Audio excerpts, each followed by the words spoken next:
오늘 함께 나누는 말씀을 통해서 저와 여러분이 하나님의 크신 사랑을 깨닫고 그 사랑 안에 깊이 들어가는 복된 은혜가 있기를 주 예수님의 이름으로 축복합니다. 아멘. 이 사사기의 위치가 히브리 성경과 우리가 갖고 있는 성경의 위치가 다릅니다. 히브리 성경은 잠언서 다음에 이 룻기가 위치합니다. 잠언서 마지막 31장에 보면 힘 있는 자에 대해서 말씀하는데 여자가 힘이 있다고 말하는 것을 성경은 현숙하다고 합니다. 현숙한 여자. 누가 그런 여자를 얻을 수 있겠는가? 그런 여자를 얻은 사람은 복이 있는 사람이라. 힘 있는 남자를 뭐라고 말하냐면 유력한 자라고 합니다. 유력하다는 것은 재물이 많은 사람, 부자를 가리키는 것입니다. 잠언서 31장 다음에 룻기가 있다는 것은 현숙한 여자의 모델이 룻이라는 것입니다. 유력한 자, 부자의 모델이 보아스라는 것입니다. 이런 생각에 유대인들은 잠언서 다음에 룻기를 위치했습니다. 그런데 저와 여러분이 지금 갖고 있는 이 성경책은 히브리 성경의 순서를 따르는 것이 아니라 70인역을 따릅니다. 그렇게 위치해도 좋지만 구원받은 하나님의 백성으로서 시대를 구분하게 될 때에 사사시대와 그 다음에 사무엘서 왕정시대로 넘어가는 중간에 이 룻기를 배치시켰습니다. 그래서 사사시대가 끝나고 새로운 시대, 왕정시대가 열리게 되는 것을 이렇게 내다보는 이 성경이 룻기입니다. 그런데 이 룻기가 어떻게 시작되느냐? 1장 1절에 보면 사사들이 치리하던 때에 그 땅에 흉년이 드니라 이렇게 시작합니다. 이 룻기의 배경은 사사시대입니다. 사사시대 사사들이 다스리던 그때에 그 땅에 흉년이 들었습니다. 그 땅이 어디냐 하면 하나님께서 들어가서 살게 하신 약속의 땅입니다. 아브라함에게 말씀을 주셔서 너는 유브라데 강을 건너서 내가 내게 지시하는 땅으로 가라. 그 땅이 약속의 땅이었습니다. 430년 동안 종살이하던 이스라엘 백성들에게 요단강을 건너서 그 땅을 차지하라고 하셨던 그 땅이 바로 약속의 땅, 젖과 꿀이 흐르는 가나안 땅이었습니다. 사사시대에 약속의 땅에도 흉년이 들 때가 있었습니다. 살기 힘들어서 유대 베들레헴 지방에서 한 사람이 그의 아내와 두 아들을 데리고 이 흉년의 때를 모면하고자 멀리 가버립니다. 어디로 가느냐? 모압 지방으로 갑니다.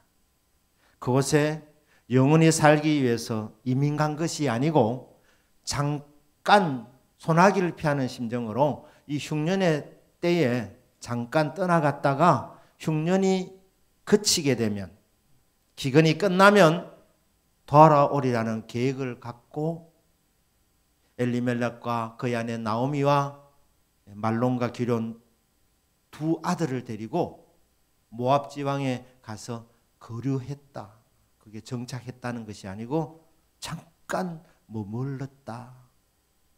그게 사사기 1장 1절에 나오는 내용입니다.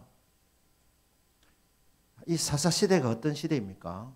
사사시대의 특징은 사사기 21장 25절에 나와 있는데 우리 한번 같이 읽겠습니다. 시작. 그때에 이스라엘의 왕이 없으므로 사람이 각기 자기의 속에는 옳은 대로 행하였더라. 이 사사시대는 어떤 시대냐? 이스라엘에 왕이 없는 시대였습니다. 사사들이 치리하던 때였습니다. 왕이 없으므로 사람이 각기 자기의 소견에 옳은 대로 행하였더라. 왕이 없으니 각자가 자기가 왕이 되어서, 자기가 결정권자가 되어서, 자기가 인생의 주관자가 되어서 자기 소견에 옳은 대로 행하던 시대가 사사시대입니다. 그 땅에 흉년이 드니까 엘리멜렉이 생각해 보니까 여기 있으면 먹고 살기 힘들겠다. 그러니까 잠깐 이 기근의 때를 딴 곳에 피신해 가 있는 것이 좋겠다. 그게 자기 생각이었습니다. 자기 생각이 옳은 대로 약속의 땅도 먹고 사는 문제가 변변치 아니하면, 문제가 잘 해결되지 아니하면은 약속의 땅이라 하더라도 떠나갈 수 있는 시대가 사사시대입니다. 하나님께 여쭤보지 아니하고 주의 뜻을 물어보지 아니하고 하나님 내 인생의 왕이 아니니, 하나님 내 인생의 목자가 아니니 양이 스스로 주권자가 되어서, 주관자가 되어서, 결정권자가 되어가지고 자기 소견에 좋은 대로, 자기 눈에 보이는 대로 좋은 곳을 선택하여 계산해보고 자기 계산에 맞는 곳으로 하나님께 여쭤보지도 아니하고 주의 뜻을 물어보지도 아니하고 자기 스스로 자기 소견에 옳은 대로 결정하여 움직이는 시대가 바로 사사시대였습니다. 자, 이런 사사시대에 약속의 땅을 떠나서 엘리멜렉이 모압으로 갑니다. 그런데 이 엘리멜렉이라는 이름의 뜻이 뭡니까? 엘리라는 말은 나의 하나님이라는 뜻입니다. 멜렉은 왕이라는 뜻입니다. 이름은 얼마나 좋습니까? 나의 하나님이 왕이시다.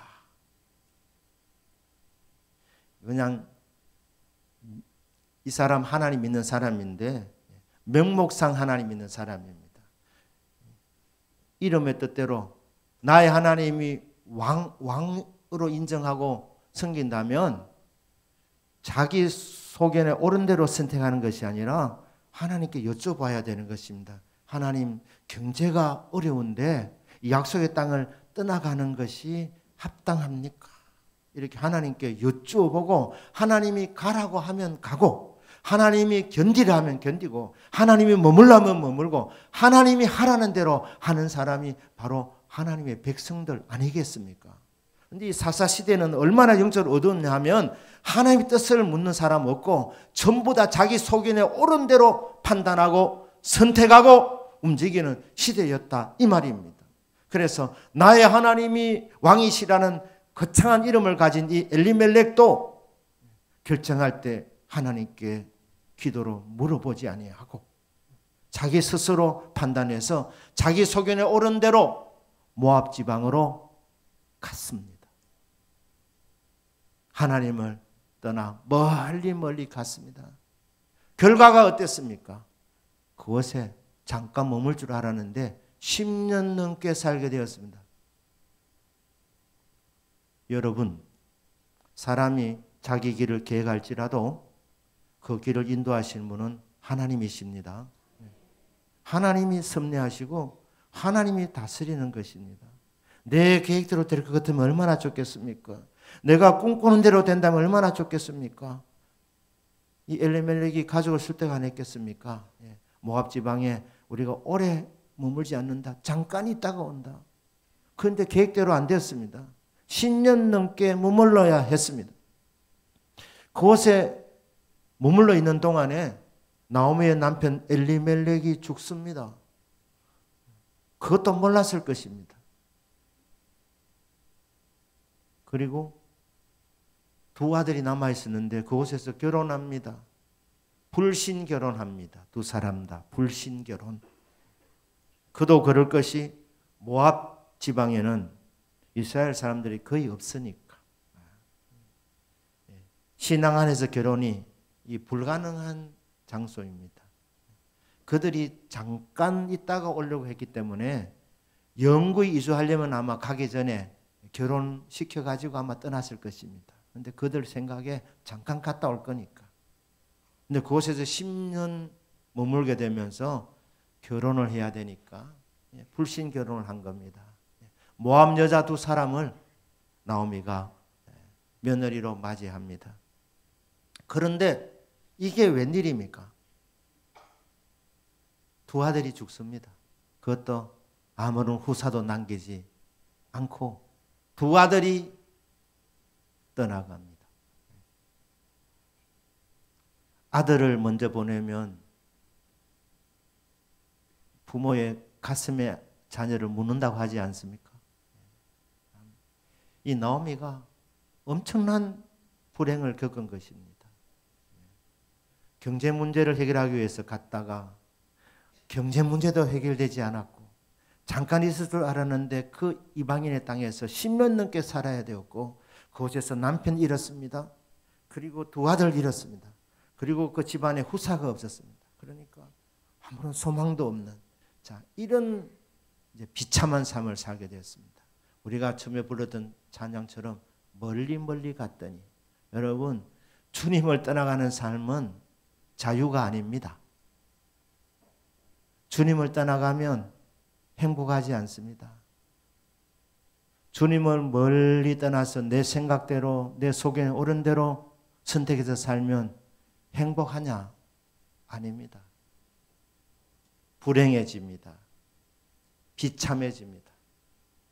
멀리 멀리 갔더니 처량하고 고나요. 처량한 신세가 됩니다. 피곤한 인생이 됩니다. 슬프고 또 외로워. 슬픔이 옵니다. 외롭습니다. 정처 없이 다니니 하나님 떠난 인생은 방황하는 인생이 됩니다. 하느님께로 돌아와야 인생의 목적이 분명해지는 것입니다. 인생의 비전이 분명하게 보이는 것입니다. 하나님을 멀리 멀리 떠났더니 다 잃어버렸다. 비참해졌다. 불행해졌다. 이게 룻기서 1장 1절에서 5절에 나와 있는 내용입니다. 그런데 이 나오미가 소식을 듣습니다. 1장 6절입니다. 여호와께서 자기 백성을 돌보셨다. 이런 소문을 듣습니다. 이 소문을 듣고 나오미가 돌아가려고 이제 결심을 하게 됩니다. 어디로? 그 땅으로 돌아가려고 합니다. 그 땅이 어디입니까? 고향 땅입니다. 약속의 땅입니다. 베들레헴 고향으로 돌아가려고 합니다. 고국으로 돌아가려고 합니다. 왜 돌아가려고 합니까? 좋은 소식을 들었기 때문입니다. 여호와께서 자기 백성을 그 땅에서 돌보셨다. 다시 경제가 회복되었다는 말입니다. 기근의 문제가 사라졌다는 말입니다. 믿음은 들음에서 납니다. 들음은 그리스도의 말씀으로 말미암습니다. 나오미가 이 복된 소식을 듣고 결단합니다. 믿음을 가졌습니다. 하나님께서 하나님의 약속하신 그 땅에서 자기 백성을 돌보셨구나. 그곳에 가면 먹을 것이 있겠구나. 살겠구나. 희망이 생겼습니다. 믿음이 생겼습니다. 그래서 돌아오려고 하는 것입니다. 돌아오려고 하니 혼자 몸이 아니었습니다. 두 며느리가 있었습니다. 남편이 없는 아들들이 없는 두 며느리가 시어머니를 따라서 같이 시어머니의 고향으로 지금 돌아오려고 하고 있는 것입니다. 돌아오려고 하다 보니까 나오미의 마음이 받치는 겁니다. 미안한 마음이 드는 것입니다. 왜냐?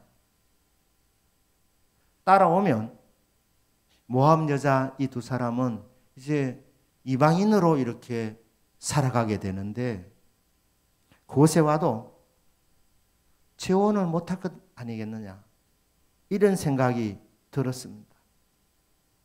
그래서 돌아오는 이 도상에서 나오미가 두 며느리에게 말합니다. 이때까지 너무너무 고마웠다. 죽은 자들에게, 그러니까 죽은 두 아들에게 너희들이 했던 거, 선대했던 거 너무너무 고맙다. 그리고 너희들이 나에게 선대했던 거 그거 정말 고맙다. 여호와 하나님께서 죽은 우리 두 아들에게 너희들이 선대했던 것과 나에게 선대했던 것을 하나님이 기억하시고 여호와 하나님께서 너희들을 선대하시기를 원하노라. 이곳에 머물러서 재혼해라. 그리고 행복해라. 이렇게 말하는 겁니다. 나를 따라와도 고생밖에 없다. 너희들에게 줄 자식들이 나는 없다. 그리고 나는 지금 늙었다. 만에 하나 결혼을 하게 된다 하더라도, 그래서 만에 하나 자식이 생긴다 하더라도, 만에 하나 자식들이 다 아들들이 된다 하더라도, 생겨도 결혼하려면 시간이 걸리지 않느냐. 그러니까 내 따라오면 고생밖에 없다. 그러니 너희들 이곳에 남아서 팔자 고쳐라. 이렇게 이제 얘기하는 겁니다. 그러면서 1장 13절에서 나오면 이렇게 말합니다. 같이 읽겠습니다. 시작. 너희가 어찌 그들이 자라기를 기다리겠습니까? 어찌 남편 없이 지내겠다고 결심하겠느냐? 내 딸들아 그렇지 아니하니라. 여호와의 손이 나를 치셨으므로 나는 너희로 말미암아 더욱 마음이 아프도다 하며. 자식이 생겨도 그들이 자라기를 기다려야 되는데 이게 가능한 일이냐? 그렇게 남편 없이 지나겠다고 결심하는 거 참 고맙지만 안쓰럽다. 그러면서 말하면 여호와의 손이 나를 치셨으므로 나는 너희로 말미암아 더욱 마음이 아프도다.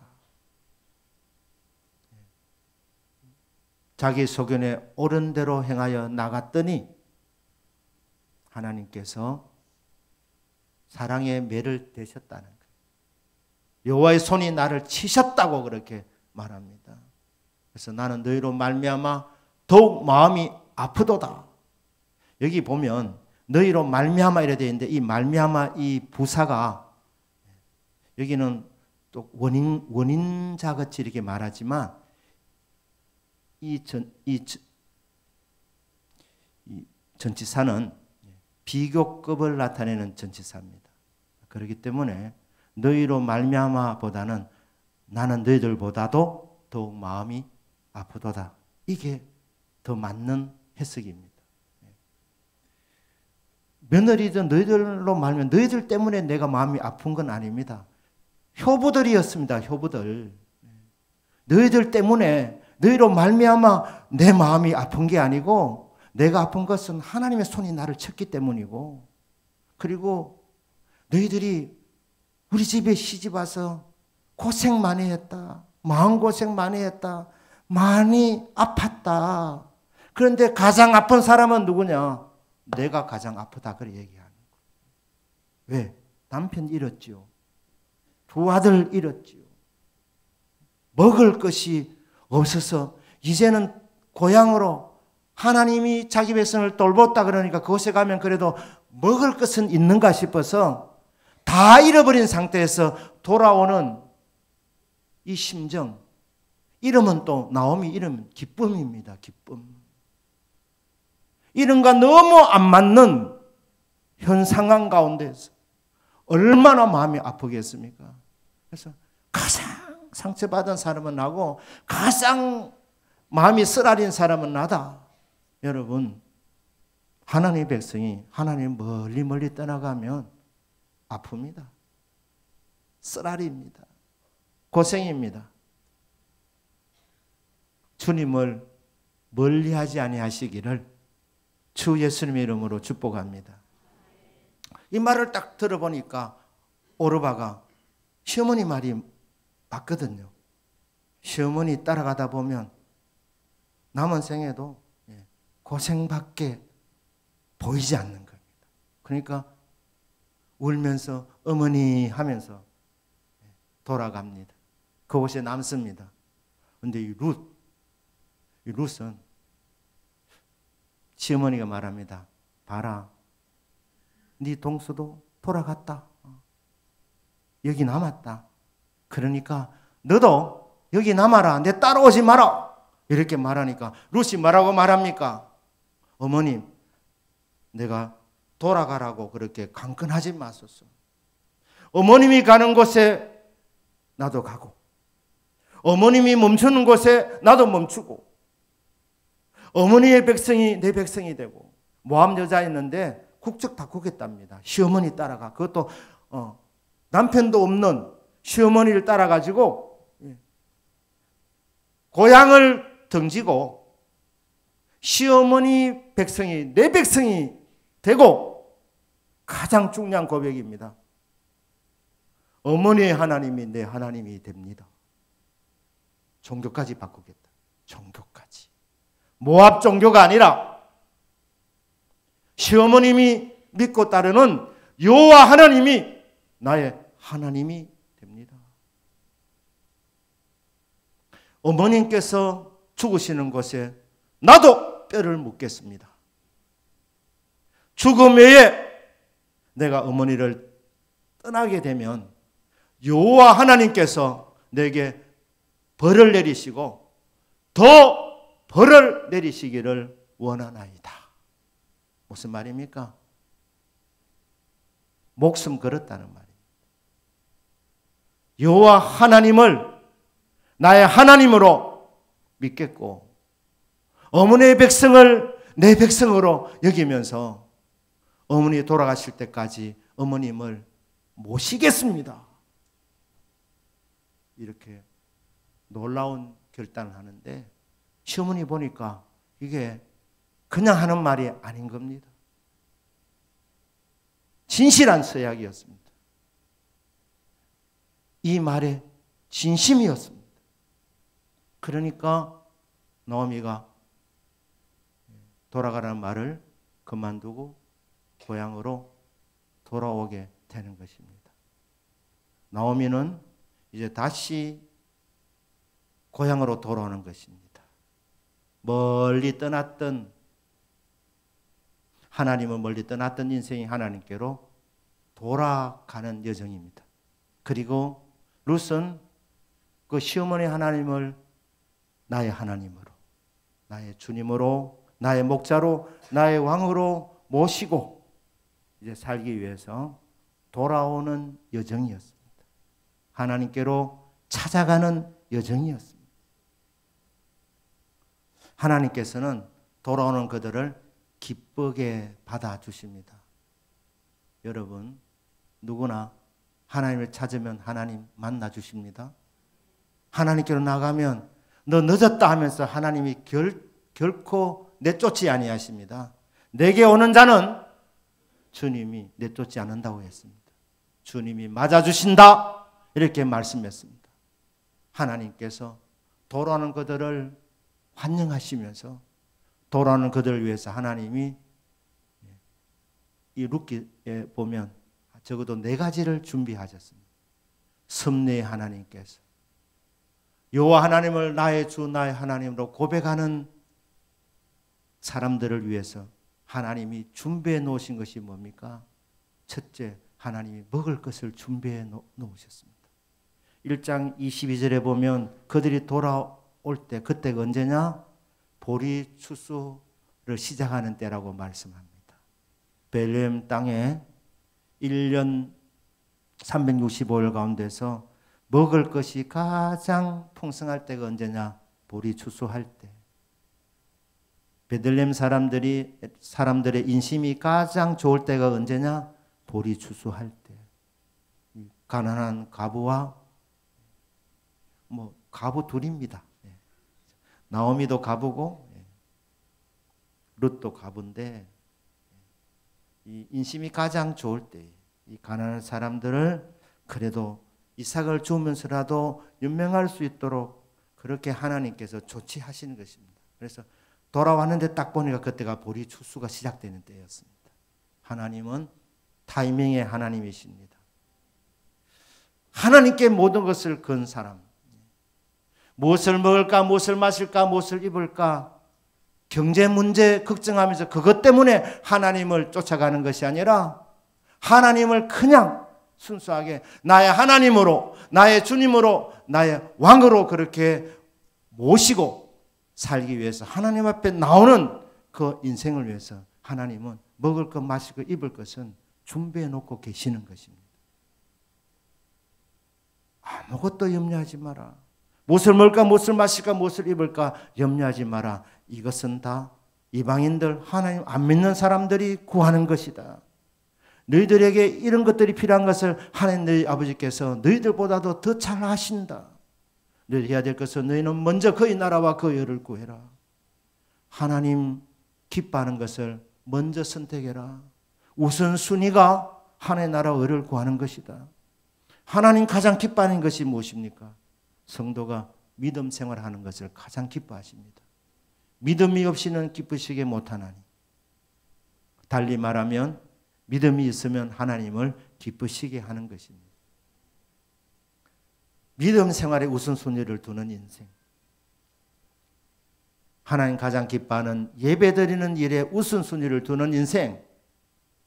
그 인생들을 위해서 하나님은 이 모든 것을 더하여 주시는 것입니다. 준비해 놓으시고 주의 백성들에게 공급해 주시고 채워주시는 하나님. 우리 성도님들 믿음으로 사시기를 주 예수님 이름으로 축복합니다. 왔는데 놀라운 일이 벌어졌습니다. 나오미가 전혀 생각하지 못했는데 보아스라는 친척 구원자가 대두되는 거예요. 친척 구원자. 엘리멜렉 집안이 한때는 잘 나갔는데 그러다가 몰락을 하게 되면서 빚을 지게 되었습니다. 그러면 토지도 빼앗기는 겁니다. 그런데 이걸 되찾을 수 있는 방법인데 이게 친척 구원 제도입니다. 가까운 친척이 대신 빚을 갚아주면 됩니다. 그러면 되찾습니다. 그래서 그런 사람을 친척 구원자라고 하는 겁니다. 친척 구원자. 그러니까 땅을 잃어버렸을 때, 기업을 잃어버렸을 때 되찾는 방법은 두 가지 조건. 첫째, 친척 구원자가 있어야 되고 그 친척 구원자가 능력이 있어야 됩니다. 부자여야 합니다. 빚을 갚아줄 능력이 있는 사람이어야 합니다. 이 친척 구원자 보아스는 예수 그리스도를 예표합니다. 예수님은 저와 여러분의 친척 구원자이십니다. 저와 여러분은 죄인들입니다. 죄의 빚이 있습니다.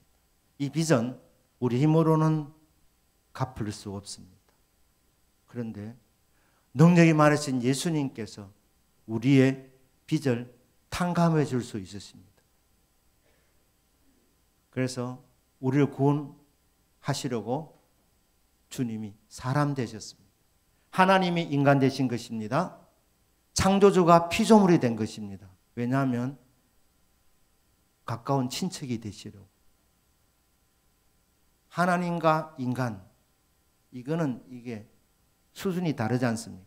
레벨이 다르지 않습니까? 하나님이 인간 되신 목적은 우리의 죄의 빚을 탕감해 주시려고, 구원해 주시려고, 친척 구원자로 인간 되어 오신 분이 주 예수 그리스도이십니다.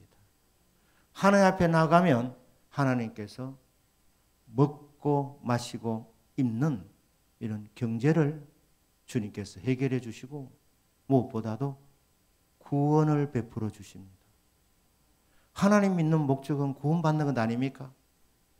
구원받아 천국에 가서 영생복락을 누리는 것 아닙니까? 하나님이 친척 구원자를 준비해 놓으셨다는 거예요.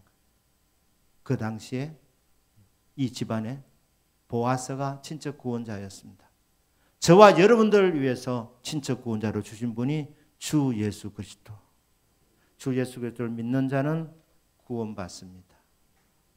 아무리 많은 빚이 있어도 그 죄의 빚이 탕감받습니다.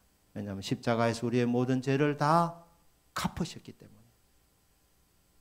세 번째 루카 나오미에게 주시는 게 뭡니까? 루키 3장 1절입니다.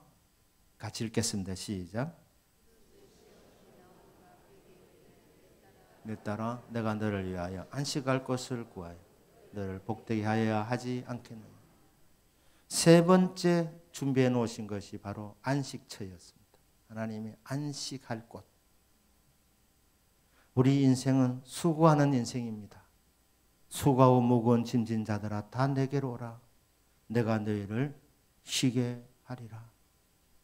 하나님 백성들에게 주시는 가장 큰 복은 구원이고, 구원받은 백성들에게 그 다음으로 큰 복이 뭐냐? 안식의 복입니다.